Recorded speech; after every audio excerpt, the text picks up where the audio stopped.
Kwa mara nyingine tena mtazamaji wa The World News katika kipindi hiki cha ulimwengu wa siasa. Jina langu ni Adam Hussein. Pentagon inasema kuondolewa kwa wanajeshi kutoka Ujerumani ni adhabu kwa msimamo wake juu ya Iran. Mujibu wa gazeti la New York Times, kusitasita kwa Ujerumani kuisaidia Marekani katika operesheni za kijeshi dhidi ya Iran kumesababisha hali ya kutoridhika mjini Washington. Maafisa wa kijeshi wa Marekani wameeleza kwa faragha kwamba uamuzi wa kuondoa sehemu ya jeshi la Marekani kutoka nchini Ujerumani ni adhabu kwa msimamo wa Berlin kuhusu Iran. Gazeti la New York Times limenukuu. Kwa mujibu wao, Ujerumani kutokuwa tayari kuisaidia Marekani katika operesheni za kijeshi nchini Iran kumeichukiza Washington, ingawa Pentagon hapo awali ilifikiria kupunguza uwepo wake wa kijeshi nchini Ujerumani. Hatua hii hata hivyo ilihalalishwa na hamu ya kuiadhibu Ujerumani kwa kuikosoa Marekani. Maafisa wa jeshi la Marekani walikubali. Hapo awali Pentagon ilisema itaondoa wanajeshi 500,000 kutoka Ujerumani ndani ya miezi 6 hadi 12 ijayo. Rais wa Marekani Donald Trump awali alikuwa anafikiria kupunguza kikosi chake cha kijeshi kilichoko Ujerumani, Italia na Uhispania.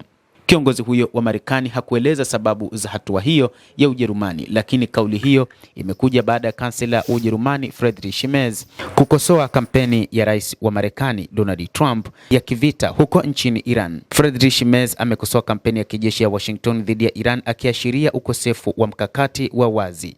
Siku ya Jumanne ya wiki hii, Trump alimshutumu Merz kwa madai ya kuzingatia umiliki wa Iran wa silaha za nyuklia kuwa unakubalika.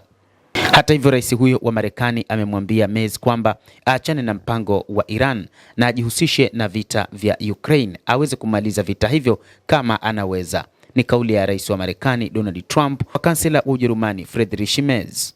Mwenyekiti wa kamati ya ulinzi ya Bundestag Thomas Roukamp alisema kuwa mpango wa kuondoka kwa wanajeshi 5,000 wa Marekani kutoka Ujerumani ni amsha tu, lakini sio sababu ya kuwa na hofu.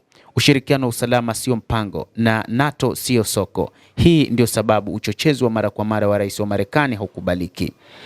Roukamp aliviambia vyombo vya habari kwamba uwezekano wa kuondoka kwa wanajeshi wa Marekani kutoka Ujerumani kwa kiwango kisichotangazwa sio sababu ya hofu, lakini ni tahadhari nyingine ya kutufanya tuamke.